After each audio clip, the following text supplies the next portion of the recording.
കള്ളം പറയുകയാണെന്ന് തിരിച്ചറിയാൻ ഒരു സിംഗിൾ സൂചന കൊണ്ട് നമുക്ക് തിരിച്ചറിയാൻ പറ്റത്തില്ല. അതിനുള്ള ഒരാൾ കള്ളം പറയുമ്പോൾ പ്രകടിപ്പിക്കുന്ന ചില ലക്ഷണങ്ങളുണ്ട്. അത് നമുക്ക് സൈക്കോളജി പഠിക്കേണ്ട ആവശ്യമുണ്ടോ? ഇല്ല, സൈക്കോളജി പഠിക്കണമെന്നല്ല, ഒരു കോമൺ സൈക്കോളജി എല്ലാവർക്കും അറിയാമല്ലോ. ഇപ്പൊ പോലീസുകാരൊക്കെ ക്രിമിനൽസിനെ ചോദ്യം ചെയ്യുമ്പോൾ ഈ കാര്യങ്ങൾ ശ്രദ്ധിക്കാറുണ്ട്. ടൈം ലൈൻ ചേഞ്ച്, പിന്നെയുള്ള കാര്യം വെച്ചാൽ ഡീറ്റെയിൽസിന്റെ മിസ്മാച്ച് ഉണ്ടാവും, വിവരങ്ങളിലെ പൊരുത്തക്കേടുകൾ ഉണ്ടാവും, പരസ്പര വിരുദ്ധമായ സംസാരങ്ങൾ. ഒരു കാര്യം ഇപ്പൊ പറയും, പിന്നെ കുറച്ച് കഴിയുമ്പോൾ മറ്റൊരു കാര്യം പറയും. ഈ വിരുദ്ധമായിട്ടുള്ള സംസാരങ്ങൾ. റോബിൻ തിരുമല മലയാളികൾക്ക് എല്ലാവർക്കും അറിയാം. സിനിമാ സംവിധായകനാണ്, തിരക്കഥാകൃത്താണ്, മ്യൂസിക് ഡയറക്ടറാണ്, പാട്ടുകൾ എഴുതും. അതിൽ കൂടാതെ കേരളത്തിൽ അറിയപ്പെടുന്ന കമ്മ്യൂണിക്കേഷൻ മാസ്റ്ററാണ്. ഇന്ന് റോബിൻജി നമ്മളുമായിട്ട് സംസാരിക്കാൻ പോകുന്നത് മനുഷ്യരെ കുറിച്ചിട്ടാണ്. റോബിൻജി, നമ്മുടെ മുന്നിലിരിക്കുന്ന ഒരാൾ നമ്മളോട് കള്ളം പറയുന്നുണ്ടോ ഇല്ലയോ നമുക്ക് എങ്ങനെ തിരിച്ചറിയാനായിട്ട് പറ്റും? അതിനെന്തെങ്കിലും ടെക്നിക്കുകളുണ്ടോ? ഷാജി ചോദിച്ചൊരു വലിയ ചോദ്യമാണ്. എല്ലാ മനുഷ്യൻ്റെ ഉള്ളിലുള്ള വലിയൊരു ആലോചനയാണ്. നമ്മളോട് ഈ ചുറ്റുമുള്ള മനുഷ്യർ മുഴുവൻ നമ്മളോട് സത്യമാണോ പറയുന്നത്, കള്ളം പറയുന്നു എന്നല്ല, സത്യമാണോ ഇതൊക്കെ? ആ ചോദ്യം തന്നെ നമ്മുടെ ജീവിതത്തിൽ എപ്പോഴും ചോദിക്കുന്ന ഒരു ചോദ്യമാണ്. ഇതൊക്കെ ഉള്ളതാണോ, സത്യമാണോ എന്നാണ്. പ്രത്യേകിച്ച് നമ്മൾ ഡേ ടു ഡേ ലൈഫിൽ നമ്മുടെ മുന്നിൽ വന്നിരിക്കുന്ന ആൾക്കാരൊക്കെ നമ്മളോട് പറയുന്നത് സത്യമാണോ, അല്ലെങ്കിൽ അവർ കള്ളം പറയുകയാണോ? ഈ കള്ളം പറയുന്നത് ലോകത്തെല്ലായിടത്തും എല്ലാ രാജ്യങ്ങളിലും വളരെ മോശമായിട്ടുള്ള ഒരു കാര്യമായിട്ടാണ്. എല്ലാ മനുഷ്യരും ഏത് സംസ്കാരത്തിലും അങ്ങനെ തന്നെയാണ്. പക്ഷെ നമുക്ക് ഒരാൾ കള്ളം പറയുകയാണെന്ന് തിരിച്ചറിയാൻ ഒരു സിംഗിൾ സൂചന കൊണ്ട് നമുക്ക് തിരിച്ചറിയാൻ പറ്റത്തില്ല. അതിൻ്റെ കൂടെ നമുക്ക് മനഃശാസ്ത്രപരമായ സമീപനം നമുക്ക് ആവശ്യമാണ്. ബോഡി ലാംഗ്വേജ് നമ്മൾ പഠിക്കേണ്ടതുണ്ട്. അതുപോലെ തന്നെ സ്പീച്ചിൻ്റെ പാറ്റേൺ ഉണ്ട്, സംസാരിക്കുന്ന ശൈലി, പാറ്റേൺ സ്പീച്ചിൻ്റെ ശൈലിയുണ്ട്. അതായത് ബോഡി ലാംഗ്വേജ് എന്ന് പറയുന്നത് നമ്മുടെ കമ്മ്യൂണിക്കേഷനിൽ 55% ബോഡി ലാംഗ്വേജിനുള്ള പ്രാധാന്യം എന്ന് പറയുന്നത്. ഈ 55% ഉൾപ്പെടുന്ന ചില കാര്യങ്ങളുണ്ട്, അത് പഠിക്കേണ്ടതുണ്ട്. അതിനോടൊപ്പം തന്നെ സ്പീച്ചിൻ്റെ പാറ്റേൺ, അത് 38% സ്പീച്ചിൻ്റെ പാറ്റേൺ. ബാക്കിയുള്ള കാര്യങ്ങളാണ് ഈ വാക്കുകൾ എന്ന് പറയുന്നത്. അത്രേ സ്ഥാനമുള്ളൂ. അപ്പം അയാളുടെ ശബ്ദത്തിൻ്റെ വേഗത, അതിൻ്റെ ഫ്രീക്വൻസി, അത് പ്രയോഗിക്കുന്ന അതിൻ്റെ ഒരു താളം, ഇങ്ങനെയൊക്കെയുള്ള കാര്യങ്ങളുണ്ട്. ഈ കാര്യങ്ങളെല്ലാം അതിൽ വരും. പിന്നെ ഉള്ളതെന്ന് വെച്ചാൽ ഈ വൈകാരികമായ പ്രതികരണങ്ങളാണ്, ഇമോഷണൽ ആയിട്ടുള്ള പ്രതികരണങ്ങളുണ്ട്. ഈ പ്രതികരണങ്ങളെല്ലാം ഇതെല്ലാം കൂടെ സൈക്കോളജിക്കലി, പിന്നെ അതിനകത്ത് മനഃശാസ്ത്രവും വരും. അപ്പോൾ അതിനെ അങ്ങനെ ഇപ്പം നമ്മൾ തമാശയായിട്ട് എപ്പോഴും പറയാറുണ്ട്, ഡോക്ടർ സണ്ണി സൈക്കോളജിയുടെ പല മേഖലകളിലൂടെയും ഒരു ഭ്രാന്തനെ പോലെ സഞ്ചരിക്കുമെന്ന് പറഞ്ഞ പോലെ ഫാസിലിന്റെ സിനിമയിൽ പറഞ്ഞ പോലെയാണ്. അപ്പൊ ഇത് നമുക്ക് അങ്ങനെ ഉണ്ടെങ്കിൽ മാത്രമാണ് നമുക്ക് ആഴത്തിൽ നമുക്കൊരാൾ കള്ളം പറയുകയാണെന്ന് തിരിച്ചറിയാൻ പറ്റുള്ളൂ. പക്ഷെ അതിനുള്ള ഒരാൾ കള്ളം പറയുമ്പോൾ പ്രകടിപ്പിക്കുന്ന ചില ലക്ഷണങ്ങളുണ്ട്. അത് നമുക്ക് സൈക്കോളജി പഠിക്കേണ്ട ആവശ്യമുണ്ടോ? ഇല്ല, സൈക്കോളജി പഠിക്കണമെന്നല്ല, ഒരു കോമൺ സൈക്കോളജി എല്ലാവർക്കും അറിയാമല്ലോ. പ്രകൃതിയാൽ തന്നെ മനുഷ്യനൊരു കോമൺ സൈക്കോളജി ഉണ്ട്. കാരണം ഈ കാലഘട്ടത്തിൽ പ്രത്യേകിച്ച് നമ്മൾ കുറച്ചുകൂടെ അഡ്വാൻസ്ഡ് ആയിട്ട് ടെക്നോളജിയും അങ്ങനെ ജീവിക്കുന്നതുകൊണ്ട് തന്നെ നമുക്ക് അതിനെക്കുറിച്ച് കുറച്ചുകൂടെ ബോധ്യമുണ്ട്, ഇൻസൈറ്റ്സ് ഉണ്ട്. എന്നാലും കോമൺലി നമ്മൾ പറയാൻ നിരീക്ഷിക്കാൻ പോകുന്ന കാര്യം വെച്ചാൽ കള്ളം പറയുകയാണെന്ന് തിരിച്ചറിയാനുള്ള ഒരു 15ഓളം പ്രധാനപ്പെട്ട ലക്ഷണങ്ങൾ എന്തൊക്കെയാണെന്ന് നോക്കാം. അപ്പം നമ്മൾ ഈ കള്ളം പറയുമ്പോൾ പ്രധാനമായിട്ടുള്ള ഒരു അവസ്ഥ എന്ന് പറയുന്നത്, ഒരാൾ കള്ളം പറയാൻ ശ്രമിക്കുമ്പോൾ ഒരു കൊഗ്നിറ്റീവ് ലോഡിലേക്ക് പോകും. എന്ന് വെച്ചാൽ തലച്ചോറിനൊരു, മസ്തിഷ്കത്തിനൊരു സമ്മർദ്ദം ഉണ്ടാവും. കാരണം ഇല്ലാത്തതല്ലേ പറയുന്നത്. അപ്പൊ അതിനുവേണ്ടി ഒരു തയ്യാറെടുപ്പ് വേണം. ക്രിയേറ്റീവ് ആണ്, അപ്പൊ ക്രിയേറ്റഡ് ആണ്, നോട്ട് ക്രിയേഷൻ. ക്രിയേറ്റഡ് ആയിട്ട് പറയുകയാണ്. അപ്പോൾ ഇല്ലാത്തത് ഉണ്ടാക്കി പറയുകയാണ്. അപ്പോൾ അതിനൊരു സമ്മർദ്ദം അയാൾ അനുഭവിക്കുന്നുണ്ട്. ഈ സമ്മർദ്ദത്തിൻ്റെ ഫലമായിട്ട് നമ്മുടെ ശരീരം ചോർത്തി കൊടുക്കുന്ന ഒരുപാട് വിവരങ്ങളുണ്ട്. നമ്മുടെ ശരീരത്തിൻ്റെ ഏറ്റവും വലിയ പ്രത്യേകത എന്താ വെച്ചാൽ, ശരീരം കാണിക്കുന്ന ചോർച്ചകൾ ഉപബോധ മനസ്സിൻ്റെ കീഴിലാണ് ഇതെല്ലാം പ്രവർത്തിക്കുന്നത്, നോട്ട് ബ്രെയിൻ. ഈ ബ്രെയിനിൻ്റെ കീഴിൽ പ്രവർത്തിക്കുന്ന കാര്യങ്ങളാണ് അത് കൺട്രോൾ ചെയ്യാൻ പറ്റുള്ളൂ. പക്ഷെ ഉപബോധ മനസ്സിൻ്റെ കീഴിലായതുകൊണ്ട് തന്നെ അത് ശരീരം ഇടയ്ക്കിടയ്ക്ക് മറ്റുള്ളവർക്ക് ഒറ്റിക്കൊടുത്തുകൊണ്ടിരിക്കും. നമ്മളെ ശരീരം ഒറ്റിക്കൊടുക്കും. അതിന് ചോർച്ചകൾ എന്നാ പറയുക, ലൂപ്സ് എന്നാ പറയുക. ഈ ശരീരം കാണിക്കുന്ന ഈ ചോർച്ചകൾ വലിയ അപകടമാണ്. എങ്ങനെയൊക്കെ ആണെങ്കിലും അത് ചിലപ്പോൾ കുറേ നേരം ഉണ്ടാവും, ചിലപ്പോൾ മൈക്രോ സെക്കൻഡുകൾ ഉണ്ടാവുള്ളൂ. അപ്പം നല്ല സൂക്ഷ്മ നിരീക്ഷണം ഉള്ള ഒരാൾക്ക്, ഇപ്പം കമ്മ്യൂണിക്കേഷൻ മാസ്റ്റർ ചെയ്ത ഒരാളാണെങ്കിൽ നിങ്ങൾക്ക് കൃത്യമായി ഒരാൾ കള്ളമാണോ പറയുന്നത് എന്ന് നിങ്ങൾക്ക് കാണാൻ കഴിയും. ബ്രെയിനെ നിങ്ങൾ കൺട്രോൾ ചെയ്താലും ഈ ശരീരം നിങ്ങളെ ഒറ്റിക്കൊടുക്കും. അത് കാരണം അത് സബ് കോൺഷ്യസ് ആണ് ഇത് നിയന്ത്രിക്കുന്നത്. അപ്പൊ അതുകൊണ്ട് ശരീരം ഒറ്റിക്കൊടുക്കും. ഇപ്പൊ കൈകൾ എന്ന് പറയുന്നത് തലച്ചോറിന്റെ തൊട്ടടുത്ത് സ്ഥിതി ചെയ്യുന്ന ഒന്നാണ് കൈകൾ. ഈ കൈ നമ്മൾ വാക്കുകൾ ഉപയോഗിക്കുന്നതിന്റെ കൂട്ടത്തിൽ തന്നെ കൈകളും ഒപ്പം പങ്കുചേരും. കൈയാണ് എപ്പോഴും പങ്കുചേരുന്നത്. ഞാൻ ഈ വാക്കുകൾ പറയുമ്പോൾ തന്നെ എൻ്റെ കൈ പങ്കുചേരുന്നുണ്ട്. നമ്മളിപ്പോൾ ഒരു ഉദാഹരണത്തിന് അടയാളമായിട്ട് നമ്മളെപ്പോഴും കാണിക്കുന്ന ഒരു മാർക്കറ്റിലെ വില കുത്തനെ ഉയർന്നു എന്ന് നമ്മൾ പറയുമ്പോൾ കുത്തനെ ഉയർന്നു എന്ന് പറയും, അല്ലെങ്കിൽ ഇങ്ങനെ കുത്തനെ ഉയർന്നു പറയും. ഒരു വിമാനം കണക്ക് ഇത് ഉയർന്നു പൊങ്ങി എന്ന് പറയും, അല്ലേ? നമ്മൾ പക്ഷെ നമ്മുടെ കാല് ആണ് ഏറ്റവും കൂടുതൽ ശരീരത്തിൽ സത്യം പറയുന്ന ഒരു അവയവം. കാലാണ്. കാലാണ് ഏറ്റവും കൂടുതൽ സത്യം പറയുന്നത്. അത് ആഴത്തിൽ കമ്മ്യൂണിക്കേഷനിൽ ആഴത്തിൽ അതിനെക്കുറിച്ച് പഠിക്കുമ്പോഴാണ് അത് മറ്റൊരു വിഷയമാണ്. ഈ കാല് സത്യം പറയാനുള്ള കാര്യം എന്ന് വെച്ചാൽ ഈ ബ്രെയിനിന്റെ കുറച്ച് ഏറ്റവും കൂടുതൽ ദൂരത്താണ് കാല് സ്ഥിതി ചെയ്യുന്നത്.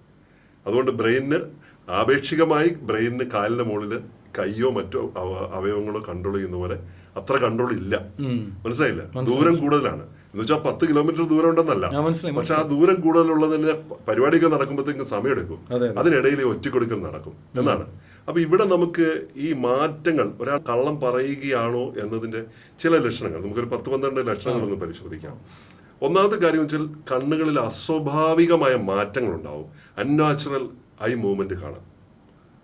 നമ്മൾ ഇപ്പൊ ഉദാഹരണത്തിന് ഒരാൾക്ക് നേരെ നോക്കിക്കൊണ്ടിരിക്കുമ്പം സാധാരണഗതിയിൽ അയാൾ നോക്കുന്ന എപ്പോഴും ഒരു നോട്ടമുണ്ടല്ലോ. കള്ളം പറയുന്നാൽ പ്രധാനമായിട്ടും 2 രീതിയിലാണ് പെരുമാറുക. കണ്ണുകൾ കൊണ്ട് ഒന്ന്, തൻ്റെ കള്ളം കണ്ടുപിടിക്കപ്പെടുമെന്ന ഭയം അയാൾക്കുണ്ടാവും. അപ്പോൾ അതുകൊണ്ട് അയാൾ നോക്കാൻ മടി കാണിക്കും, മുഖത്ത് നോക്കാൻ. അതിൽ കള്ളം പറയുന്ന ചില കുട്ടികളൊക്കെ കണ്ടില്ലേ, അവരിങ്ങനെ താഴോട്ടൊക്കെ നോക്കിയിരിക്കും. നേരെ നോക്കടാ എന്ന് പറയും. കള്ളന്മാർ പോലീസ് സ്റ്റേഷനിലൊക്കെ ചെന്നാൽ അറിയാം, ക്രിമിനൽസ് ഒക്കെ നിൽക്കുമ്പോൾ അവരിങ്ങനെ താഴോട്ട് നോട്ടമായിട്ട് വരും. കള്ളം പറയുമ്പോൾ അവർക്ക് അവരുടെ നേരെ താഴേക്ക് പോകും. താഴേക്ക് വന്നു വെച്ചാൽ നേത്ര നിമഞ്ജനം എന്നാണ് ഇതിന് പറയുക.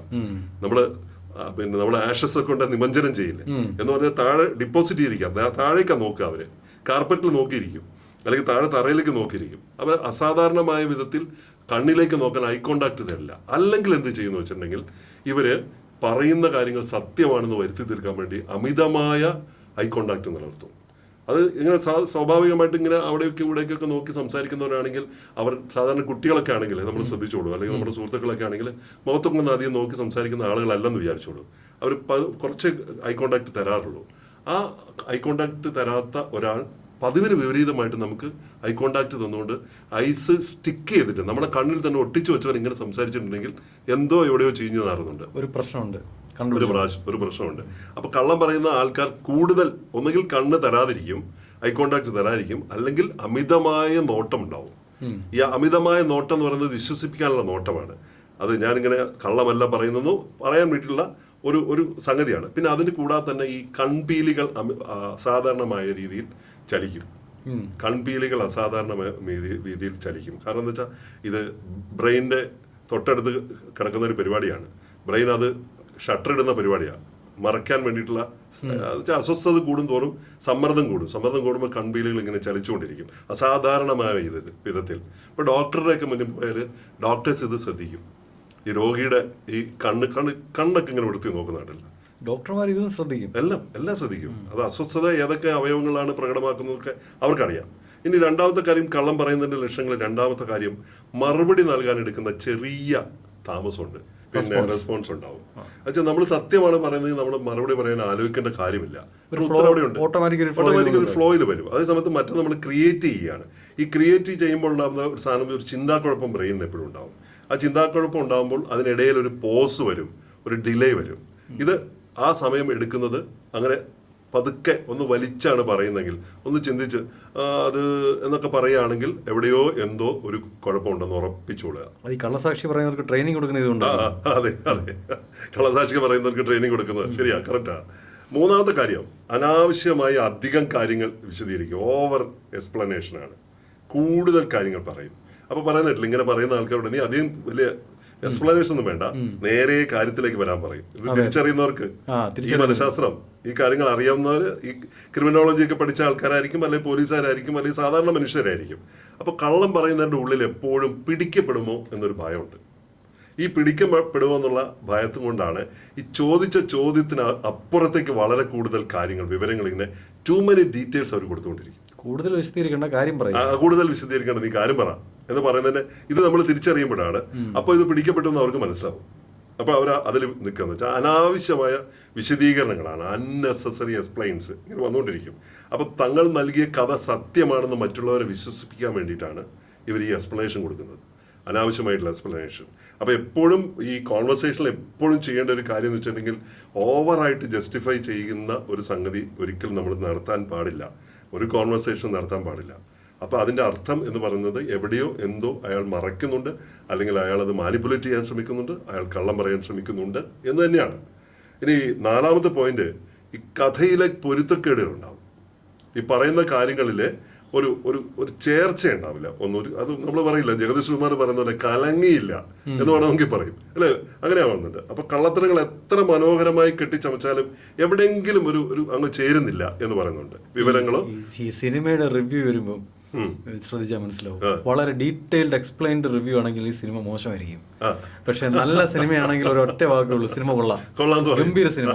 ഈ 2 വാക്കിൽ പരിപാടി കഴിയും. അതിനെ സ്ഥാപിക്കാൻ നോക്കാം, മറ്റേ സ്ഥാപിക്കാൻ നോക്കാം. നല്ല സിനിമയാണെങ്കിൽ 2 വാക്കോ 3 വാക്കോ കൊണ്ട് പറഞ്ഞു കഴിയും. നമ്മളിപ്പോ ഈ എക്സ്പ്ലനേഷൻ, നമ്മളിപ്പോ ഈ സൂചനകൾ നമ്മൾ ശ്രദ്ധിക്കുമ്പോൾ കേട്ടുകൊണ്ടിരിക്കുന്ന നമ്മുടെ പ്രേക്ഷകർക്ക് ഒരു കാര്യം ചെയ്യാവുന്നതാണ്. ഇതൊക്കെ നമ്മുടെ ഡേ ടു ഡേ ലൈഫിൽ നമ്മൾ ചാനലുകളിലും മറ്റൊക്കെ സ്ഥലങ്ങളിലൊക്കെ ഇരുന്ന് പലരും സംസാരിക്കുന്നതും, രാഷ്ട്രീയക്കാരും അല്ലാത്തവരും പിന്നെ പല പല വിഷയങ്ങളുണ്ടല്ലോ, അവരൊക്കെ സംസാരിക്കുമ്പോൾ ഈ കാര്യങ്ങളൊക്കെ ചെയ്യുന്നുണ്ടോ ഒന്ന് ഓർത്തു നോക്കാവുന്നതാണ്. അപ്പൊ നമുക്ക് ഈ ഇങ്ങനെ വരുമ്പോൾ ഈ സമയക്രമങ്ങളായിരിക്കില്ല. ഇവർ പറയുന്ന കാര്യങ്ങൾ പൊരുത്തക്കേട് ഉണ്ടാവും, ഒരു ലൂപ്പ് ഉണ്ടാവും. ചിലപ്പോൾ നമ്മൾ പറയുന്ന കഥയിൽ ഒരു ദിവസം അല്ലെങ്കിൽ സമയം ഒക്കെ മാറിപ്പോകും. ഒക്കെ ഇപ്പൊ പറയുന്നതായിരിക്കില്ല, പിന്നെ സമയക്രമം ഈ കാര്യങ്ങളൊക്കെ മാറിപ്പോകും, ഡേറ്റ് ഒക്കെ മാറിപ്പോകും, അങ്ങനെയൊക്കെ മാറി പറയാന്നുള്ളതാണ്. അപ്പൊ അതിൽ ശ്രദ്ധിക്കേണ്ട കാര്യങ്ങൾ എന്താണെന്ന് വെച്ചാൽ, സംഭവം നടന്ന സമയക്രമത്തിലെ മാറ്റങ്ങൾ ഇത് സംസാരിക്കുമ്പോൾ ഈ സംസാരിക്കുന്ന ആള് ഇത് പറയുന്നതിലുള്ള മാറ്റങ്ങൾ ശ്രദ്ധിക്കണം. ഇപ്പൊ പോലീസുകാരൊക്കെ ക്രിമിനൽസിനെ ചോദ്യം ചെയ്യുമ്പോൾ ഈ കാര്യങ്ങൾ ശ്രദ്ധിക്കാറുണ്ട്. ടൈം ലൈൻ ചേഞ്ച്, പിന്നെയുള്ള കാര്യം വെച്ചാൽ ഡീറ്റെയിൽസിന്റെ മിസ്മാച്ച് ഉണ്ടാവും, വിവരങ്ങളിലെ പൊരുത്തക്കേടുകൾ ഉണ്ടാവും, പരസ്പര വിരുദ്ധമായ സംസാരങ്ങൾ. ഒരു കാര്യം ഇപ്പൊ പറയും, പിന്നെ കുറച്ച് കഴിയുമ്പോൾ മറ്റൊരു കാര്യം പറയും. ഈ വിരുദ്ധമായിട്ടുള്ള സംസാരമുണ്ട്. അങ്ങനെ പറയുന്നുണ്ടെങ്കിൽ ഉറപ്പായിട്ടും അയാൾ കള്ളം പറയുകയാണെന്ന് നമുക്ക് തിരിച്ചറിയാം. ഇനി 5ാമത്തെ കാര്യം, ശരീരഭാഷയും വാക്കുകളും പൊരുത്തപ്പെടാതിരിക്കുക എന്നുള്ളതാണ്. ശരീരഭാഷയും ഞാൻ നേരത്തെ തുടക്കത്തിൽ പറഞ്ഞ ആ 55%, 7% വാക്കുകളും, 38 7%, ഇത് തമ്മിൽ ചേർച്ചില്ലായിരിക്കുക, പൊരുത്തപ്പെടാതിരിക്കുക. അവൻ പറയുന്ന വാക്കും അവന്റെ നിപ്പും തമ്മിൽ ഒരു ബന്ധവും ഇല്ലാതെ പറയും. അത് എങ്ങനെയുണ്ട് കാര്യങ്ങളൊക്കെ സംസാരിച്ചത്, ഓക്കെ അല്ലേ, നിനക്ക് എങ്ങനെയാണ്, എനിക്ക് ഓക്കെയാണ്, എന്തോന്നു ചേട്ടായിക്ക് തോന്നി, അല്ലെ സാറിന് എന്ത് തോന്നി, എനിക്ക് അത്ര അങ്ങോട്ട് ഓക്കെ അല്ല. അപ്പൊ എന്താന്ന് വെച്ചാൽ പറയുന്ന മറുപടി എന്ന് വെച്ചാൽ അവന്റെ നിപ്പും അവന്റെ വാക്കുമായിട്ടൊരു പൊരുത്തമില്ല. ശരീരഭാഷയും വാക്കും തമ്മിൽ ഒരു പൊരുത്തമില്ലെന്നാണ് പറയുക. അപ്പം ഒരേ സന്ദേശമായിരിക്കണം ഒരു മനുഷ്യന്റെ വാക്കുകളും ശരീരം നൽകേണ്ടത് ഒരു കമ്മ്യൂണിക്കേഷനിൽ. അപ്പോൾ കള്ളം പറയുന്നതിൽ ഇത് നേരെ വിപരീതമായിരിക്കും സംഭവിക്കുക. അത് ഒരു ചേർച്ച ഉണ്ടാവില്ല, ഒരേ അലൈൻമെന്റ് ഉണ്ടാവില്ല. അപ്പോൾ ഒരു ഉദാഹരണത്തിന്, ഞാൻ ഒട്ടും ടെൻഷനല്ല എന്ന് നിങ്ങളോട് ഒരാൾ പറഞ്ഞു കഴിഞ്ഞാൽ ഞാൻ വളരെ സന്തോഷവാനാണെന്ന് പറയുമ്പോഴും അവരുടെ മുഖത്തോ അല്ലെങ്കിൽ അവരുടെ കൈകളിലൊക്കെ കടുത്ത സമ്മർദ്ദത്തിന്റെ ലക്ഷണങ്ങൾ കാണാം. കൈയൊക്കെ ഇങ്ങനെ തെരിപ്പിടിക്കും, അതല്ലെങ്കിൽ കൈ കൊണ്ട് ഇങ്ങനെയൊക്കെ കാണിക്കും, അതല്ലെങ്കിൽ മറ്റു മുഖത്ത് അസ്വസ്ഥതകൾ കാണിക്കും, അവർ ചിലപ്പോൾ തുടയ്ക്കും, ടവൽ കൊണ്ട് വേർപ്പ് തുടയ്ക്കും, ഇങ്ങനെയുള്ള പൊരുത്തക്കേടുകളൊക്കെ കാണാം. അങ്ങനെ വന്നു കഴിഞ്ഞാൽ ഈ പറയുന്നതല്ല, ഒരു കള്ളത്തരമുണ്ട്, ഒരു മറക്കാൻ ശ്രമിക്കുന്നതിന്റെ ലക്ഷ്യമാണ്. കാരണം എന്താ വെച്ചാൽ, താൻ കള്ളത്തരം പറയുന്നു എന്ന കാര്യം മറ്റുള്ളവർ കണ്ടുപിടിക്കപ്പെടുമോ എന്ന ഇമോഷൻ കൊണ്ട്, അത് ഞാൻ തുടക്കത്തിൽ പറഞ്ഞത്, ഇമോഷൻ നോക്കണം, സൈക്കോളജി നോക്കണം, ഇമോഷൻ നോക്കണം, ബോഡി ലാംഗ്വേജ് നോക്കണം, ഈ കാര്യങ്ങളൊക്കെ നോക്കണം. ആ ഇമോഷനിൽ നിന്നും അയാളുടെ തലച്ചോറിൽ നടക്കുന്ന ഒരു പ്രക്രിയ ഉണ്ട്. ആ പ്രക്രിയയെ തുടർന്ന് അത് നടത്തുന്ന രാസമാറ്റങ്ങളുണ്ട് ശരീരത്ത്, ബോഡി കെമിസ്ട്രി. ഈ ബോഡി കെമിസ്ട്രിയിലുള്ള മാറ്റങ്ങൾ കൊണ്ടാണ് ഈ അസ്വസ്ഥതകളൊക്കെ വരുന്നത്. അപ്പം ബ്ലഡ് പ്രഷർ കൂടും. അപ്പം ഇങ്ങനെ വരും. അപ്പം ഇങ്ങനെ വരുമ്പോൾ ഉണ്ടാകുന്ന ഒരു കള്ളമുണ്ടെന്ന് നമുക്ക് ഉറപ്പിക്കാം. പിന്നെ ഇനി 6ാമത്തേത്, കഴുത്തിലോ അല്ലെങ്കിൽ മുഖത്തോ ഒക്കെ കൂടുതലായിട്ട് സ്പർശിച്ചുകൊണ്ടിരിക്കും. കഴുത്തിൽ ഇങ്ങനെ പിടിക്കും. അത് ഞാൻ ഇങ്ങനെ പറയുമ്പോൾ അതിങ്ങനെ പിടിക്കും, പിന്നെ മുഖത്തിങ്ങനെ തുടക്കും, ഇങ്ങനെയൊക്കെയുള്ള കാര്യങ്ങളൊക്കെ ചെയ്യും. അപ്പം എന്താ കാര്യം എന്ന് വെച്ചാൽ, ഈ ഉള്ളിൽ സമ്മർദ്ദം ഉണ്ടാകുമ്പോൾ ഉപബോധ മനസ്സ് ചില കാര്യങ്ങൾ ചെയ്യാൻ തുടങ്ങും, നമ്മളെ ചീറ്റ് ചെയ്യാൻ തുടങ്ങും, ഒറ്റി കൊടുക്കാൻ തോന്നും. അപ്പൊ ഇതിനെ ഈ മനഃശാസ്ത്രത്തിൽ പറയുന്നത് സെൽഫ് സൂത്തിങ് ജസ്റ്റേഴ്സ് എന്നാണ് പറയുക. സെൽഫ് സ്മൂത്തിങ് ജസ്റ്റേഴ്സ് എന്നാണ് പറയുക. അപ്പൊ ഇതിന്റെ ഭാഗമായി ആളുകൾ ഇടയ്ക്കിടയ്ക്ക് മൂക്കി തൊടും. പക്ഷെ ഒരു കാര്യം മനസ്സിലാക്കണം, ഒരാൾ മൂക്കിൽ തൊട്ടാൽ അയാൾ കള്ളമാണെന്ന് പറയുന്നത് ഒറ്റ ഒരു കാര്യം കൊണ്ട് നമുക്ക് തീരുമാനിക്കാൻ പറ്റില്ല. കുറേയധികം കൂട്ടങ്ങൾ നോക്കണം. അതാണ് ശരീരഭാഷ ശ്രദ്ധിക്കണം എന്ന് പറഞ്ഞത്. ചിലപ്പോൾ ഇങ്ങനെ മൂക്കിൽ പിടിക്കാം, ചിലപ്പോൾ കണ്ണുകൾ ഐ കോണ്ടാക്ട് ചിലപ്പോൾ ഇല്ലാതിരിക്കാം. അങ്ങനെ ഈ കൂട്ടങ്ങൾ കൂടെ നോക്കിയാലാണ്. ഒറ്റ അവസ്ഥ കൊണ്ട് തന്നെ അങ്ങനെ ചെയ്യണമെന്നില്ല. അടഞ്ഞ ശരീരഭാഷയും തുറന്ന ശരീരഭാഷയുണ്ട്. ഒരാൾ കള്ളം പറയാൻ ശ്രമിക്കുമ്പോൾ അടഞ്ഞ ശരീരഭാഷ കാണിക്കും. പക്ഷെ അടഞ്ഞ ശരീരഭാഷ കാണിക്കുന്നത് തണുപ്പുകൊണ്ടാവാം. ചിലപ്പോൾ ഇത് ഇങ്ങനെ ഇരിക്കുന്നത് അടഞ്ഞ ശരീരഭാഷയാണ്. ഇങ്ങനെ ഇരിക്കും, കൈകെട്ടിരിക്കും, തണുപ്പുകൊണ്ടാവാം. അപ്പൊ അത് കൂട്ടങ്ങൾ നോക്കിക്കൊള്ളണം. അങ്ങനെയാണ്. അപ്പം ചിലപ്പോൾ നെക്കിൽ തൊടും. ഇത് ഒറ്റയ്ക്കൊറ്റയ്ക്കാണെങ്കിൽ ഷർട്ടിന്റെ കോളർ പിടിച്ച് ശരിയാക്കും. ഇതൊക്കെ ചെയ്യാറുണ്ട്. അപ്പം ഈ കാര്യങ്ങളൊക്കെ ഒരുമിച്ച് ചെയ്യുകയാണെങ്കിൽ പലപ്പോൾ മാറി മുഖത്ത് തൊടുന്നു, പിന്നെ കഴുത്തിൽ ഇങ്ങനെ തൊടുന്നു, ഷർട്ടിന്റെ കോളറൊക്കെ പിടിച്ച് ശരിയാക്കുന്നു, ഇങ്ങനെ പിടിച്ച് ശരിയാക്കുന്നു. കണ്ടിന്യൂറ്റി ഉണ്ടെങ്കിൽ ആ കൂട്ടങ്ങൾ എപ്പോഴും ശ്രദ്ധിച്ചുകൊള്ളണം.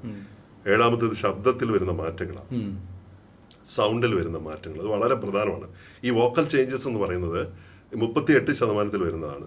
അതിന്റെ താളം, വേഗത, ഫ്രീക്വൻസി, ഈ കാര്യങ്ങളൊക്കെ. അപ്പം ഇത് മാനസികമായി കള്ളം പറയാൻ വേണ്ടി ശ്രമിക്കുമ്പോൾ ബ്രെയിൻ ഉടനെ തന്നെ സമ്മർദ്ദത്തിലാവുമല്ലോ. ബ്രെയിൻ്റെ പരിപാടി, ബ്രെയിൻ ഓർഡർ കൊടുക്കുമ്പോഴേക്കും വോക്കൽ കോഡ് ഉടനെ തന്നെ സ്ട്രെസ്സിലാവും. അപ്പൊ അതങ്ങ് ചുരുങ്ങും. ഈ ചുരുങ്ങുമാണ് നമ്മുടെ ശബ്ദം ഇങ്ങനെ നല്ല ഫ്രീക്വൻസി ഉണ്ടായിരുന്നത് ഇങ്ങനെ അങ്ങ് ചുരുങ്ങിയിട്ട് കീന്നായി പോകും, ദുർബലമായി പോകും ശബ്ദം. അപ്പൊ ചിലപ്പോൾ വെള്ളി വീഴും. ചിലപ്പോൾ പറയുന്നതിനകത്ത് എന്തോ ഒരു സാധാരണ പറയുന്നതൊന്നും ഒരു താളം വ്യത്യാസം വരും. അപ്പം കള്ളം പറയുന്നുണ്ട് എന്ന് നമുക്ക് അപ്പം തന്നെ മനസ്സിലാവും. പിച്ചിന് വ്യത്യാസം വരികയോ അല്ലെങ്കിൽ ശബ്ദം ഉയരുകയോ ചെയ്യും. കാരണം നമ്മളെ വോക്കൽ കോഡ് ചുരുങ്ങുമ്പോൾ നമുക്ക് സാധാരണ സംസാരിക്കുന്നവരോട് സംസാരിക്കാൻ പറ്റില്ല. അപ്പോൾ ഉച്ചത്തിൽ സംസാരിക്കും. അപ്പം ഞാൻ കള്ളം പറയാൻ ശ്രമിക്കുകയല്ല, പിന്നെ അവന്റെ ഇമോഷൻ കൂടെ കയറും. കാരണം ഞാൻ കള്ളം പറയാൻ ശ്രമിക്കുകയാണെന്ന് നിങ്ങൾ വിചാരിച്ചു പോകും. ഞാൻ കള്ളനല്ല എന്ന് സ്ഥാപിക്കാനുള്ള അവന്റെ ഈഗോയും കൂടെയുണ്ട്. അതൊരു ഇമോഷണലായി പോയി കണക്ട് ചെയ്യുമ്പോൾ അവൻ ഉടനെ തന്നെ ശബ്ദം ഉയർത്തും, അതിനെ ഡിഫെൻഡ് ചെയ്യാൻ വേണ്ടിയിട്ട്. അല്ലെങ്കിൽ സംസാരത്തിന്റെ വേഗത കൂടും, സ്പീഡിലായിരിക്കും പറയുന്നത്. അതാ ഞാൻ പറഞ്ഞത്, ആ 38% പിച്ച്, വേഗത, അതുപോലെ തന്നെ ശ്രുതി, ഇതെല്ലാം നോക്കിക്കൊള്ളണം. ഇതെല്ലാം നോക്കിയാൽ നമുക്കത് പറയാൻ പറ്റും. അതുപോലെ തൊണ്ട വരണ്ടു പോകുമ്പോഴാണ് ഇടയ്ക്കിടയ്ക്ക് തൊണ്ട നനയ്ക്കുകയോ ഈ ചുണ്ട് നക്കുകയോ ഒക്കെ ചെയ്യും. ഇങ്ങനെ നമ്മൾ ചില ചാനലിലൊക്കെ ഇരുന്ന് ചില ആൾക്കാർ വെള്ളം എന്നിട്ട് ഇടയ്ക്ക് ഇങ്ങനെ കുടിക്കാൻ നോക്കും. ആ കറക്റ്റായിട്ട് ശ്രദ്ധിച്ചറിയാം. നുണ പറയാൻ വേണ്ടി ശ്രമിക്കുമ്പോഴാണ് ഇത് കൂടുതൽ ചെയ്യുക. അപ്പൊ വാക്കുകൾക്ക് തടസ്സമുണ്ടാവും. 8ാമത്തെ കാര്യം, ചോദ്യങ്ങൾ വീണ്ടും ആവർത്തിച്ച് ചോദിക്കും. നമ്മളൊരു ചോദ്യം അങ്ങോട്ട് ചോദിച്ചാൽ ആ ചോദ്യം ഉത്തരം പറയുന്നതിനോട് ആ ചോദ്യം തിരിച്ച് നമ്മളോട് ചോദിക്കും. അതിപ്പോ എങ്ങനെയാ ചോദിക്കാന്ന് വെച്ചിട്ടുണ്ടെങ്കിൽ, ഉദാഹരണത്തിന് ഞാനാണ് ഇത് ചെയ്തെന്നാണ് നിങ്ങൾ പറയുന്നത്, പിന്നെ നീ ഇപ്പൊ എന്താ ചോദിച്ചത്, നിങ്ങൾ എന്താ അർത്ഥമാക്കിയത്, ഇത് ഞാൻ ചെയ്തു എന്നാണ് പറഞ്ഞത്. ഡൈവേർട്ട് ചെയ്ത് എന്തിനാണെന്നറിയോ? ആ സമയത്ത് നമ്മുടെ ഇതിന്റെ സൈക്കോളജി അവിടെ കടന്നു വരുന്നത്. ആ ഗ്യാപ്പിൽ ഒരു കള്ളത്തരം, അതിന് മറുപടി പറയാൻ വേണ്ടി ഒരു ഗ്യാപ്പ് എടുക്കുക. മൈൻഡ്, തലച്ചോറ് ഒരു ഗ്യാപ്പ് എടുക്കുകയാണ്. ആ സമയം കൊണ്ട് അവര് ഇതിനെ ഓവർകം ചെയ്യാൻ വേണ്ടിയിട്ടുള്ള ഒരു ബോധപൂർവമായ ചോദ്യങ്ങളാണ് ചോദിക്കുന്നത്. അപ്പൊ അയാൾ ചോദിക്കുന്നതിനിടയ്ക്ക് എനിക്കൊരു സമയം വേണം, അല്ലാതെ അയാൾക്ക് കൊടുക്കാനല്ല, എനിക്കൊരു സമയം വേണം. അതിനു വേണ്ടിയിട്ടാണ് ചോദിക്കുന്നത്. 9ാമത്തെ കാര്യം, അമിതമായ പ്രതിരോധ മനോഭാവം ഉണ്ടാവും. ഡിഫൻസീവ് മോഡിലുള്ള റിയാക്ഷൻ ആയിരിക്കും. അപ്പൊ അത് വളരെ ലളിതമായ ഒരു ചോദ്യം ചോദിച്ചാൽ പോലും പെട്ടെന്ന് കള്ളം പറയുന്ന ആൾക്കാർ സിമ്പിളാണ്, അപ്പൊ ചൂടാവും. നീ എന്തിനാ ഇത്ര പറ്റി ചൂടാവുന്നത്? ഞാൻ അതിനൊന്നും പറഞ്ഞില്ലല്ലോ, ചെറിയൊരു കാര്യം ചോദിച്ചല്ലോ. നീ പറയുന്നത് അത് നമുക്ക് വിശ്വസിക്കാൻ കൊള്ളാവോ? നീ പറയുന്നത് ഉള്ളത് തന്നെയാണോ, നേരെ തന്നെയാണെന്ന് ഞാൻ ചോദിച്ചില്ലുള്ളൂ. അപ്പോഴേക്കും നീ എന്തിനാ ഇങ്ങനെ ഇതാവുന്നത്? അപ്പൊ അയാൾ കള്ളം പറഞ്ഞു എന്ന് അപ്പൊ നമുക്ക് ഉറപ്പിക്കാം. അമിതമായ ഒരു പ്രകോപിതരാവും പെട്ടെന്ന്, അനാവശ്യമായിട്ട്. അപ്പൊ അതിന് കാരണം എന്ന് പറയുന്നത് തങ്ങൾ പറയുന്ന കള്ളം പുറത്താകുമോ എന്ന പേടി കാരണമാണ് ഈ ആങ്കർ അവർക്കുണ്ടാവുന്നത്. ഇതിന്റെ ഒരു ഇറിറ്റേഷൻ ഉണ്ടാവും, അല്ലെങ്കിൽ ഓവർ റിയാക്ഷൻ ഉണ്ടാവും, അമിതമായ പ്രതികരണം അവർ കാണിക്കും. അപ്പൊ നീ എന്നെ സംശയിക്കുകയാണോ എന്ന രീതിയിലേക്കാണ് അവർ കാര്യങ്ങളെ കാണുന്നത്. നീ എന്നെ സംശയിക്കുകയാണോ എന്ന് ചോദിച്ചാൽ അതിനർത്ഥം ആ ചോദിക്കുന്നവൻ കള്ളമാണ് പറഞ്ഞിരിക്കുന്നത് എന്നാണ്. അപ്പൊ അവന്റെ ഈഗോയെ തൊട്ടു എന്നുള്ളതാണ്, അവന്റെ ചീത്ത ഈഗോയെ. ഇനി നമ്മൾ 10ാമത്തെ കാര്യത്തിലേക്ക് പോയാൽ, കൃത്യമായ വിവരങ്ങൾ നൽകാതെ ഒഴിഞ്ഞു മാറുന്നൊരു പ്രകൃതിയുണ്ട്. അവോയ്ഡിങ് സ്പെസിഫിക് ഡീറ്റെയിൽസ്, അത് കൊടുക്കില്ല. കൃത്യമായ അഴകുഴമ്പൻ വർത്തമാനങ്ങളൊക്കെ പറയും. അപ്പൊ സത്യസന്ധരായിട്ടുള്ള ആളുകളാണെങ്കിൽ അവർക്ക് അത് മറുപടി പറയാൻ യാതൊരു പേടിയുമില്ല. കറക്റ്റ് ഉത്തരം പറഞ്ഞാൽ മതിയല്ലോ, തുറന്നു പറയും. കള്ളം പറയുമ്പോൾ പിടിക്കപ്പെടാതിരിക്കാൻ വേണ്ടി കൃത്യമല്ലാത്ത മറുപടികളാണ്, വെയ്ഗ് ആയിട്ടുള്ള ആൻസേഴ്സ് പറയും. ഇതൊരു വലിയൊരു ലക്ഷണമാണ്. അല്ലെങ്കിൽ തന്ത്രപരമായി സംസാര വിഷയം, സബ്ജക്ട് ചേഞ്ച്, തന്ത്രപരമായിട്ട് സബ്ജക്റ്റ് അങ്ങ് മാറ്റും. അപ്പം നല്ല പഠിച്ച ആൾക്കാരുടെ മുന്നിലാണ് ഇരിക്കുന്നെങ്കിൽ നീ ആ വിഷയത്തിലേക്ക് വാ, നീ എങ്ങോട്ടാ പോകുന്നത്, നീ വീണ്ടും അങ്ങോട്ട് വാ എന്ന് പറഞ്ഞിട്ട് ഇവർ ഈ വിഷയത്തിലേക്ക് തന്നെ തിരിച്ചു കൊണ്ടുവരും. വീണ്ടും ഈ പരിപാടികളൊക്കെ നോക്കും. നമ്മൾ ഈ മുമ്പ് പറഞ്ഞ കാര്യങ്ങളൊക്കെ റിപ്പീറ്റ് ചെയ്യും. അപ്പൊ അങ്ങനെ നോക്കും. പിന്നെ മുഖത്തെ ഏറ്റവും വളരെ പ്രധാനമായിട്ടുള്ള സൂക്ഷ്മമായിട്ടുള്ള മറ്റു 11ാമത്തേതാണ് മുഖത്തെ മൈക്രോ എക്സ്പ്രഷൻസ്. ഇത് നല്ല കമ്മ്യൂണിക്കേഷൻ സ്കില്ല് നന്നായി പഠിച്ചെടുത്ത അല്ലെങ്കിൽ ക്രിമിനോളജി നന്നായി അറിയാവുന്ന നല്ലൊരു ഓഫീസർ റാങ്കിലുള്ള ആ മൈൻഡ് സെറ്റ് ഉള്ള ഒരാൾക്ക് മാത്രമാണ് ഇത് അറിയാൻ പറ്റുള്ളൂ. പക്ഷെ ജന്മന ചില ആളുകൾക്ക് ഈ കഴിവുണ്ട്, അല്ലെങ്കിൽ ചുറ്റും ഈ സർക്കംസ്റ്റൻസസ് നന്നായിട്ട് അറിയാവുന്ന ഇടപഴകി പരിചയമുള്ള ഒരാളാണെങ്കിൽ അവർക്കിത് പറയാൻ പറ്റും. അതെന്താണെന്ന് വെച്ചാൽ 1 സെക്കൻഡിന്റെ 10 സമയം കൊണ്ടൊക്കെ ആയിരിക്കും അതിസൂക്ഷ്മ ഭാവങ്ങൾ നമ്മുടെ മുഖത്ത് മിന്നി പറയും. അവന്റെ കണ്ണിലൊരു അവനെ നീ കണ്ണ് ശ്രദ്ധിച്ചായിരുന്നോ അത് പറയുമ്പോൾ ഒരു മിന്നലാട്ടം അങ്ങനെ വരും. അപ്പൊ ഇത് ബോധപൂർവം നമുക്ക് മറച്ചു വെക്കാൻ പറ്റില്ല. ഇതിനെയാണ് തുടക്കത്തിൽ പറഞ്ഞ ചോർച്ചകൾ എന്ന് പറയുന്നത്. നമ്മുടെ ശരീരം ഉപബോധ മനസ്സ് നമ്മളെ ഒറ്റിക്കൊടുക്കും മറ്റുള്ളവർക്കെന്ന് പറഞ്ഞ ആ സാധനം. നമ്മൾ തുനിഞ്ഞ് കള്ളം പറയാൻ ഇറങ്ങിയാലും അത് നല്ല കള്ളം, നന്നായി കള്ളം പറയുന്ന. ഇപ്പം ഞാൻ ഒരു ആൾക്കാരെ ഇങ്ങനെ ഒരു വിഭാഗത്തെ കുറ്റം പറയല്ല. നല്ല കാർ ബ്രോക്കർമാർ, നല്ല സത്യസന്ധമായി ചെയ്യുന്നവരല്ല. ഈ കള്ളം പറയുന്ന കാർ ബ്രോക്കർമാര്, റിയൽ എസ്റ്റേറ്റ് ഏജന്റുമാര് ചിലരുണ്ട്. വളരെ കൃത്യമായിട്ട് നമുക്ക് പിടിക്കാൻ പോലും പറ്റില്ല. കള്ളം പറഞ്ഞാൽ പ്രാക്ടീസ് ഉണ്ടാകുന്ന. പക്ഷെ അവരെ പോലെ അവർ കള്ളമാണ് പറയുന്നത് നമുക്ക് പറയാം. നല്ലവരെ കുറിച്ചല്ല ഞാൻ പറയുന്നത്, അതിനെ മാനിപ്പുലേറ്റ് ചെയ്യുന്നവരെ കുറിച്ചാണ് ഞാൻ പറയുന്നത്. അതൊരു വിവാദത്തിന് വേണ്ടിയല്ല. അപ്പോൾ സംസാരത്തിനിടയിൽ ഒരു നിമിഷം അവരുടെ ഒരു മൈക്രോ ലെവലിൽ അവരുടെ മുഖത്ത് മിന്നി മറിയുന്ന ഒരു ഫിയർ ഉണ്ടാവും, ഒരു ഭയം. അത് കണ്ണിൽ ഇങ്ങനെ പെട്ടെന്ന് ഒരു ഫിയർ ഫാക്ടർ ഇങ്ങനെ ടക്കെന്ന് ഇങ്ങനെ പോകും. ഒരു ലൈറ്റ് മിന്നൽ എന്ന് പറയുന്ന പോലെയാണ്. പിന്നെ അവരിൽ വരുന്ന ഒരു ഗിൽട്ട് വരും, കുറ്റബോധം വരും. അതല്ലെങ്കിൽ ഒരു കണ്ടംപ്റ്റ് വരും, പുച്ഛം. ഒരു സെക്കൻഡ് നേരത്തേക്ക്, ഒരു മൈക്രോ സെക്കൻഡ് ഇങ്ങനൊരു സാധനമായിരിക്കും. ഇത് നമ്മൾ കണ്ടിട്ടുണ്ടെങ്കിൽ അവൻ കള്ളം പറയുന്നുണ്ട്, എന്നാൽ നിങ്ങൾക്ക് പിടിക്കാനുള്ള പരിപാടിയാണല്ലേ, നടക്കില്ല മക്കളെ എന്നാണ് പുച്ഛം. ഇതാണ്. അപ്പോൾ ഇതിലൂടെ അവരുടെ ഉള്ളിലുള്ള യഥാർത്ഥ വികാരം നമുക്ക് തിരിച്ചറിയാൻ പറ്റും. ഇനി നമ്മൾ 12ാമത്തെ ലക്ഷണം എന്താണെന്ന് വെച്ചാൽ അമിതമായ ആത്മവിശ്വാസം അമിതമായിട്ട് അഭിനയിക്കും.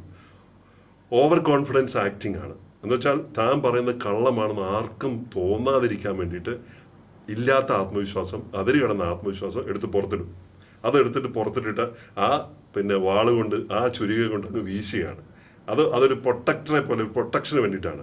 അപ്പോൾ സംസാരത്തിനിടയിൽ അവർ പറയുന്ന വാക്കെന്തായിരിക്കുമ്പോൾ എന്നെ വിശ്വസിക്കും, ഞാൻ പറയുന്നത് സത്യമായിട്ടും, ഞാൻ ദൈവമാണെങ്കിൽ പറയുകയാണ്, ദൈവനാമത്തിൽ ഞാൻ പറയുകയാണ്, സത്യമായിട്ട് എന്നെ വിശ്വസിക്കുക എന്ന് അവർ പറഞ്ഞുകൊണ്ടിരിക്കും. അപ്പോൾ ഇതിങ്ങനെ ആവർത്തിച്ച് ഉപയോഗിച്ചുകൊണ്ടിരിക്കും. അപ്പോൾ ഞാൻ പറയുന്നത് കള്ളമല്ല, എന്നെ വിശ്വസിക്കുകയും ഞാൻ പറയുന്നത് എൻ്റെ ദൈവമാണ് സത്യം എന്നൊക്കെ പറഞ്ഞിട്ടുണ്ടെങ്കിൽ അത് ഒരു കള്ളത്തരത്തിലുള്ള ഒരു മറ അതിന്റെ പുറകിലുണ്ടെന്ന് ഉറപ്പിച്ചോളും. ഇനി 13ാമത്തതും ഒടുവിലത്തതുമായ 13ാമത്തെ കാര്യം, പെട്ടെന്ന് അകലം പാലിക്കും. നമ്മളിങ്ങനെ അടുത്ത് നിന്നുകൊണ്ടിരിക്കുന്നതിനിടയ്ക്ക് സഡൻ ഡിസ്റ്റൻസ് ബിഹേവിയർ അത് കാണിക്കും. എന്ന് വെച്ചാൽ സംഭാഷണം പറയുന്നതിനിടയ്ക്ക് വ്യക്തി അയാളുടെ മാനസികമായ ഒരു അസ്വസ്ഥതയിലേക്ക് അയാൾ കടക്കുമ്പോൾ ഡിസ്കംഫർട്ട് തോന്നിക്കഴിഞ്ഞാൽ ഉടനെ ഒന്ന് പുറകോട്ട് വരാൻ തുടങ്ങും, പുറകോട്ട് പാലിക്കും. അപ്പം അടുത്ത് നിന്ന ആൾ ഇങ്ങനെ പറയാൻ ശ്രമിക്കുന്നതിനിടയ്ക്ക് ദൂരം പാലിച്ച് പതുക്കെ പുറകോട്ട് പോവുകയാണെങ്കിൽ, പിന്നോട്ട് പോയിട്ടുണ്ടെങ്കിൽ, അല്ലെങ്കിൽ നെഞ്ചിന് കുറുകെ കൈകളൊക്കെ ഇങ്ങനെ വെച്ചിട്ടുണ്ടെങ്കിൽ, ക്രോസ് ആംസ് ഇതിങ്ങനെ വെച്ചിട്ടുണ്ടെങ്കിൽ, ആ സാഹചര്യത്തിൽ നിന്ന് എങ്ങനെയെങ്കിലും രക്ഷപ്പെടാനായിട്ട് ഒരു എക്സിറ്റ് റൂട്ട് നോക്കുകയാണ്, പുറത്തേക്കുള്ള വഴി നോക്കുക. ഈ വിഷയത്തിൽ നിന്ന് പുറത്തേക്ക് ചാടാനുള്ള ഒരു വഴി നോക്കിക്കൊണ്ട് ഒന്ന് ബാക്കോട്ട് വരികയാണ്. അങ്ങനെയാണ് കാണേണ്ടത്. ഇനി നമ്മൾ 14ാമത്തെ കാര്യം എന്താണെന്ന് വെച്ചാൽ ഓർമ്മക്കുറവുണ്ടാവും. കള്ളം പറയുന്ന ആൾക്കാർ കള്ളം പറയുകയാണെന്ന് മനസ്സിലാക്കുന്നതിന് ഓർമ്മക്കുറവുണ്ടാവും. മെമ്മറി ഗ്യാപ്സ് ആണ് വരിക. ഒരു അസത്യം മെനഞ്ഞെടുക്കാനുള്ള ശ്രമമല്ലേ ഇപ്പം നടക്കുക. അപ്പം അങ്ങനെ വരുമ്പോൾ തലച്ചോറിൽ കനത്ത ഭാരം ഉണ്ടാവും, കൊഗ്നിറ്റീവ് ഓവർലോഡ് ഇതുണ്ടാവും. അപ്പം അങ്ങനെ വരുമ്പം ഈ സമ്മർദ്ദം കാരണം മുമ്പ് പറഞ്ഞ കാര്യങ്ങൾ ആയിട്ട് ക്ലാഷായി പോകും. അതെന്താ പറഞ്ഞതെന്ന് ഓർത്തെടുക്കാൻ പ്രയാസം നേരിടും. അപ്പൊ അങ്ങനെ വരുമ്പോൾ കഥയുടെ ക്രമമൊക്കെ തെറ്റിപ്പോകും. പടപടയെന്ന് സീക്വൻസ് ചീട്ട് വീഴുന്നത് പോലെ പൊട്ടാൻ തുടങ്ങി എല്ലാം പോകും. അരിമണികൾ, തോന്നക്ക പഞ്ചായത്തിലെ അരിമണികൾ മുഴുവൻ പെറുക്കിയെടുക്കും, വെള്ളം കുടിക്കും ശരിക്കും പറഞ്ഞാൽ. ഇനി 15ാമത്തെ വിഷയം, ഇതിനകത്ത് ഏറ്റവും ഒടുവിൽ കള്ളം പറയുന്നതിൽ ലക്ഷണങ്ങളൊക്കെ നോക്കുമ്പോൾ 15ാമത്തത് അന്തർജ്ഞാനവും പെരുമാറ്റ രീതികളാണ്. എന്താണ്? ഗട്ട് ഫീലിങ്ങും പാറ്റേൺ ഒബ്സർവേഷനും. ഗട്ട് ഫീലിംഗ് ഉണ്ടല്ലോ, നമുക്കൊരു ഇന്നർ ഒരു തോന്നലുണ്ടാവുമല്ലോ. ആ ഗട്ട് ഫീലിംഗ് നമുക്കുണ്ട്. എനിക്കൊരു ഗട്ട് ഫീലിംഗ് എന്ന് നമ്മൾ പറയില്ലേ, അത് ശരിയല്ല, എൻ്റെ ഒരു ഗട്ട് ഫീലിംഗ് അനുസരിച്ച് എന്തോ ഒരു കുഴപ്പമുണ്ട് എന്ന് നമ്മളിങ്ങനെ പറയും. അതുപോലെ തന്നെ പാറ്റേൺ ഒബ്സർവേഷൻ നോക്കിക്കഴിഞ്ഞാൽ, പെരുമാറ്റ രീതികൾ നോക്കിക്കഴിഞ്ഞാൽ, ഒരാളെ വിലയിരുത്തുമ്പോൾ എപ്പോഴും ശ്രദ്ധിക്കേണ്ടത് ഒരൊറ്റ ലക്ഷണം മാത്രം കൊണ്ട് നിഗമനത്തിലെത്തരുത്. ഞാൻ നേരത്തെ പറഞ്ഞ പോലെ ഒരു കൂട്ടങ്ങളെ നോക്കിക്കൊള്ളുക. നിങ്ങളുടെ ആന്തരികമായ ഒരു ഉൾവിളി എപ്പോഴും ഉണ്ടാവും, ഇതെന്തോ കുഴപ്പമുണ്ടല്ലോ, എൻ്റെ മനസ്സ് പറയുന്നു ഇത് ശരിയല്ല എന്ന് പറയുന്നു. അപ്പോൾ അത് സംസാരത്തിലെ ഈ നിരന്തരമായ പൊരുത്തക്കേടുകൾ, ഞാൻ നേരത്തെ പറഞ്ഞ ഈ 14 പൊരുത്തക്കേടുകൾ, ചേർച്ചയില്ല, ചേരുന്നില്ല, അതാണ്. അപ്പോൾ ഈ പൊരുത്തക്കേടുകളും റിപ്പീറ്റഡ് ഈ ഇൻകൺസിസ്റ്റൻസീസ് ഉണ്ട്. അതും എല്ലാം കൂടെ വരുമ്പോഴേക്കും വൈകാരികമായ വ്യതിയാനങ്ങൾ എന്ന് വെച്ചാൽ ഇമോഷണൽ ചേഞ്ചസ്, ഇതെല്ലാം കൂടെ ഒത്തുചേരുമ്പോൾ കള്ളം തിരിച്ചറിയാനുള്ള നിങ്ങളുടെ സംശയം വളരെ ശക്തമാവും. അവൻ കള്ളമാണ് പറയുന്നത് എന്ന് കൃത്യമായി നമുക്ക് ഉറപ്പിക്കാൻ കഴിയും. ഈ കാര്യമാണ് 99% ഈ രംഗത്ത് പ്രവർത്തിക്കുന്ന ആളുകളൊക്കെ നോക്കുന്നത്. ഈ പാറ്റേൺ തന്നെയായിരിക്കും നോക്കുന്നത്. പക്ഷെ ഒരു പ്രധാന മുന്നറിയിപ്പ് എന്താണെന്ന് വെച്ചാൽ ഈ ഒരു പരിഭ്രമം ഉണ്ടായിക്കഴിഞ്ഞാൽ അത് എപ്പോഴും കള്ളമാവണമെന്നില്ല. നെർവസസ് എന്ന് പറയുന്നത് അതൊരു ലൈ ആവണമെന്നില്ല. പകരം എന്ന് വെച്ചാൽ സൈക്കോളജിയിൽ ഏറ്റവും പ്രധാനമായിട്ട് ഓർക്കേണ്ട കാര്യം, ഒരാൾ പരിഭ്രമിക്കുന്നത് അതുകൊണ്ട് മാത്രം കള്ളം പറയണമെന്ന് അർത്ഥമില്ല. കടുത്ത ഉത്കണ്ഠയുണ്ടെങ്കിൽ എങ്ങനെ സംഭവിക്കും? അതല്ലെങ്കിൽ സോഷ്യൽ ഫിയർ ഉണ്ടാവാം, ട്രോമയുണ്ടാവാം. അതുപോലെ തന്നെ ഈ കൃത്യമായ മാനസിക സന്തുലിതാവസ്ഥ ഇല്ലാത്ത, ഇമോഷണൽ ബാലൻസ് ഇല്ലാത്ത ആളുകളുണ്ടാവും. അവർക്കൊക്കെ ഇങ്ങനെ സംഭവിക്കും. അത് കള്ളം പറയാൻ ഉള്ള സാഹചര്യം ആയിരിക്കണമെന്ന് നിർബന്ധമില്ല. പക്ഷേ ഞാൻ നേരത്തെ പറഞ്ഞ പോലെ ഈ കൂട്ടങ്ങൾ കൂടെ നോക്കിക്കൊള്ളണം. അങ്ങനെയാണ് നമുക്ക് ഒരാളെ കള്ളം പറയുകയാണോ എന്ന് മനസ്സിലാക്കാൻ പറ്റുക. അപ്പോൾ ഒരു ചോദ്യം ചോദിക്കും, ഒരാൾ കൃത്യമായി വായിച്ചെടുക്കാൻ ശ്രദ്ധിക്കേണ്ട കാര്യങ്ങൾ എന്തൊക്കെയാണ്? ഇങ്ങനെ വരുമ്പോൾ ഒരാളെ എങ്ങനെയാണ് കൃത്യമായി മനസ്സിലാക്കാൻ നമ്മൾ വായിച്ചെടുക്കുക എന്ന് പറഞ്ഞാൽ അണ്ടർസ്റ്റാൻഡിങ് എന്തൊക്കെയാണെന്ന് നോക്കിയാൽ അയാളുടെ വാക്കുകൾ, അവർ പറയുന്ന കാര്യങ്ങളിലെ യുക്തി ശ്രദ്ധിക്കണം. പറയുന്ന വാക്കുകളുടെ യുക്തി ശ്രദ്ധിക്കണം. ടോൺ, ശബ്ദത്തിലുണ്ടാകുന്ന പെട്ടെന്നുള്ള വ്യതിയാനം, ഇമ്മീഡിയറ്റ് ചേഞ്ച് ഒക്കെ വരും. ഇത് കീവേഡുകളാണ് ഞാൻ ഈ പറയുന്നത്. വാക്കുകൾ ശ്രദ്ധിക്കണം. അതുപോലെ തന്നെ അവരുടെ ടോൺ ശ്രദ്ധിക്കണം. അതുപോലെ ടൈമിംഗ് ശ്രദ്ധിക്കണം. ചോദ്യം ചോദിച്ച ഉടനെയാണോ അതോ ആലോചിച്ചിട്ടാണ് മറുപടി പറയുന്നത്? നമ്മളൊരു ചോദ്യം ചോദിക്കുമ്പോൾ അതിന് മറുപടി പറയുന്നത് കള്ളം പറയുകയാണെങ്കിൽ അത് ആലോചിച്ചിട്ടാണ് പറയുന്നത്, ഇമ്മീഡിയറ്റ് ആണ് പറയുന്നത്. ഇമ്മീഡിയറ്റ് ആണെങ്കിൽ അത് മറുപടി ക്ലിയർ ആണെന്നാണ്. അപ്പം അതുണ്ട്. പിന്നെ സമയം, ഈ ടൈമിങ്, പിന്നെ ബോഡി ലാംഗ്വേജ്, കൈകാലുകളുടെയും മുഖത്തിൻ്റെയും ചലനങ്ങളും ലക്ഷണങ്ങളൊക്കെ നോക്കണം. പിന്നെ കൺസിസ്റ്റൻസി നോക്കണം. ഓവർ ടൈം കൺസിസ്റ്റൻസി ഉണ്ടോ? ഈ ദിവസങ്ങൾ കഴിഞ്ഞാലും ഈ പറഞ്ഞ അതേ കാര്യം തന്നെ, ഇന്ന് പറഞ്ഞ കാര്യം നാളെ മാറ്റി പറയാം, ഓരോ ദിവസം മാറ്റി പറയുന്നുണ്ടോ, ഒരേ കാര്യത്തിൽ ഉറച്ചു നിൽക്കുന്നുണ്ടോ എങ്കിൽ അവൻ പറഞ്ഞ സത്യമാണ്. അപ്പോൾ ഒരാൾ പറഞ്ഞത് സത്യമാണെന്ന് അറിയണമെങ്കിൽ ഇന്ന് നമ്മളോട് അത് പറഞ്ഞിട്ട് നാളെ ഒന്നും കൂടെ അത് റിപ്പീറ്റ് ചെയ്ത് ചോദിക്കുമ്പോൾ അത് തന്നെയാണ് പറയുന്നതെങ്കിൽ, വീണ്ടും മറ്റൊരു ദിവസം ചോദിക്കുമ്പോൾ അത് തന്നെയാണ് പറയുന്നതെങ്കിൽ അവൻ പറഞ്ഞത് 100% സത്യമാണ്. എനിക്കെന്തോ ഒരു സംശയം പോലും ഉണ്ട് അവൻ പറഞ്ഞത് ശരിയാണെന്ന്. അല്ല, അവൻ പറഞ്ഞ സത്യം തന്നെയാണ്. അതെങ്ങനെ നിങ്ങൾക്ക് മനസ്സിലായി? അല്ല, ഞാൻ അവനോട് 2-3 തവണ അവൻ ഒരേ കാര്യം തന്നെയാണ് പറയുന്നത്. ഒരേ കാര്യത്തിൽ അവൻ ഉറച്ചു നിൽക്കുകയാണ് എന്ന് പറയും. അപ്പോൾ ഇങ്ങനെ ഉറച്ചു നിൽക്കുന്നുണ്ടോ എന്നുള്ള നിരീക്ഷണമാണ് നമ്മൾ നടത്തേണ്ടത്. അപ്പോൾ നമ്മൾ പ്രധാനമായിട്ടും ഒരാൾ നമ്മളോട് കള്ളം പറയുന്നുണ്ട് എന്ന് തീരുമാനിക്കപ്പെടുന്നത് ഈ പറയുന്ന കൂട്ടങ്ങൾ എപ്പോഴും 15 ലക്ഷണങ്ങൾ നമ്മൾ കാണിക്കുന്നുണ്ടെന്നുണ്ടെങ്കിൽ നമുക്ക് കണ്ടുപിടിക്കാം. അപ്പോൾ നമുക്ക് അടുത്ത എപ്പിസോഡിൽ ഇതിനേക്കാളും ഗംഭീരമായ ഒരു കാര്യത്തിലേക്ക് വരാം. തീർച്ചയായിട്ടും. റോബിൻജി, അപ്പോൾ ഇന്ന് നമ്മൾ ഒരാളെങ്ങനെ കള്ളം പറയുന്നു എന്നുള്ളതിനെ കുറിച്ചിട്ടുള്ള ഡിസ്കഷനായിരുന്നു. അതിൽ 15 പോയിന്റുകൾ വെരി ഇമ്പോർട്ടൻ്റ് ആയിരുന്നു. അടുത്ത ഒരു എപ്പിസോഡിലേക്ക് നമുക്ക് ഉടനെ വരാം. Thank you.